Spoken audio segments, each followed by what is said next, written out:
তো আজকে তোমাদের সাথে একটা শাড়ি ড্রেপিং শেয়ার করছি। এটা কিন্তু আমার নিচে একটা স্ট্র্যাপলেস ব্রালেট করা আছে অবভিয়াসলি, যেটা আমি পেছনে ব্রালেটের ওখানে গুজে দিয়েছি। এবার নর্মালি শাড়ি পরবো না, একটু তো ডিফারেন্ট ওয়েতে পরবো, সেই কারণেই দেখানো তোমাদের সাথে। নর্মাল শাড়ি ড্রেপিং তো সবাই পারে করতে, ওটা নতুন কিছু না। তো নর্মাল আমি দিয়ে দিলাম আঁচলটা। Hey guys, good evening and welcome to my channel tips up pack. আমি পাপি আর আমার চ্যানেলে তোমাদের সকলকে স্বাগত। এই যে লাইভে বসলে না তোমরা কতগুলো প্রশ্ন করতেই, বাড়ি কোথায় আর আপনার নাম কি, মানে এই দুটো প্রশ্নের সম্মুখীন আমি প্রতি লাইভে হই। তো আমি বুঝতে পারি যারা এই প্রশ্নগুলো করেন আমার ভিডিও দেখেন না, জাস্ট লাইভটাই দেখেন। তো তাদের জন্য আমি না নাম বলি না ধাম বলি। ওকে, সো দেখো আমি নর্মালি দিলাম, যেহেতু স্যাটিন শাড়ি সমস্যা তো একেবারেই হয় না। এইবার আঁচল, আঁচল নিয়ে তো বলতে গেলে অনেক কিছুই বলতে হয়। তো যেহেতু আমি শাড়িটা এরকম ভাবে ড্র্যাপ করেছি আর আমি যেহেতু এখানে আঁচলটা অনেকটা লম্বা রেখেছি, তো সেই কারণে কিন্তু আমি এটাকে এরকম ভাবে গুজে নিতে পারি এবং আঁচলটা এরকম ভাবেও দিতে পারি। ভীষণ ভালো লাগছে। ব্ল্যাক একটা এটা যে কোনো দোপাট্টা দিয়েও তোমরা পরতে পারো, রাদার দোপাট্টা দিয়ে ভীষণ ভালো হবে।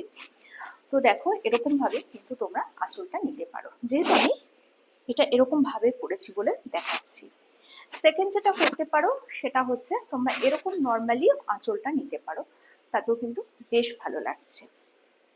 3 নম্বর যেটা করতে পারো সেটা হচ্ছে এখানে একটা নট বেঁধে নিতে পারো, সেটা আমি অনেকবার দেখিয়েছি বলে আর দেখাচ্ছি না। আর যেটা করতে পারো সেটা হচ্ছে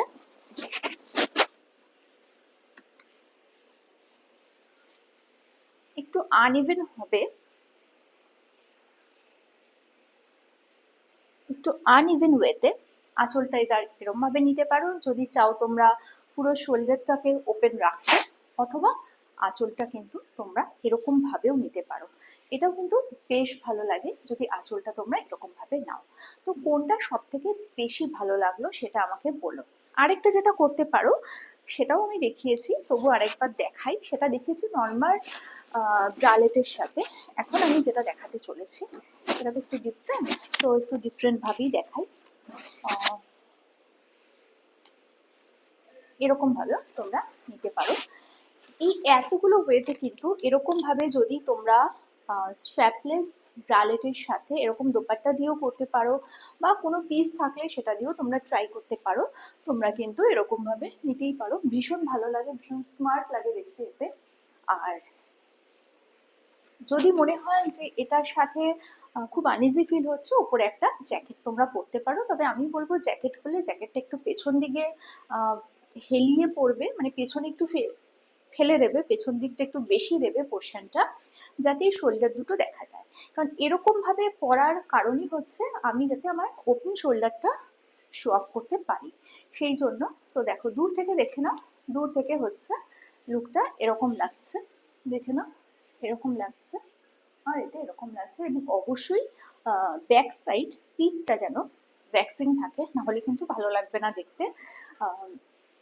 আর আরেকটা কথা বলে দিই, যে যে কোনো ড্রেস পরাটা কিন্তু নিজস্ব চয়েস, তোমার চয়েসের উপর ডিপেন্ড করছে তুমি কিভাবে ড্রেস পরছো, মানে ড্রেসটা কিরকম পরবে এবং কতটা তুমি ক্যারি করতে পারছো। ওকে, তো এটাই ডিপেন্ড করছে যে আমি ড্রেস কি পরছি এবং কতটা কনফিডেন্টলি আমি ড্রেসটা ক্যারি করছি। আর বাকি তো যারা সমালোচনা করার তারা সবেতেই করে, তারা সব কিছুতেই সমালোচনা করে। তো যাই হোক, দূর থেকে একবার দেখে নাও। এরকম ভাবেও তোমরা নিতে পারো আঁচলটা, এরকম ভাবেও নিতে পারো। অ্যাকচুয়ালি এরকম মানে পুরো ওপেন শোল্ডার থাকলে না খুব স্মার্ট লাগে দেখতে, আমার এটা পার্সোনাল ওপিনিয়ন, তাই বললাম। ওপেন শোল্ডারে ভীষণ স্মার্ট লাগে দেখতে, যদি শোল্ডারটা একটু চওড়া হয় তাহলে ভালো লাগে, এটা আমার মনে হয়, তাই বললাম। সো কেমন লাগছে তোমরা বলো, ভালো লাগলে সাথে থাকো, পাশে থাকো, আর আমাকে এগিয়ে নিয়ে যেতে হেল্প করো। কালকে আসবো একটা নতুন ভিডিও নিয়ে, ততক্ষণের জন্য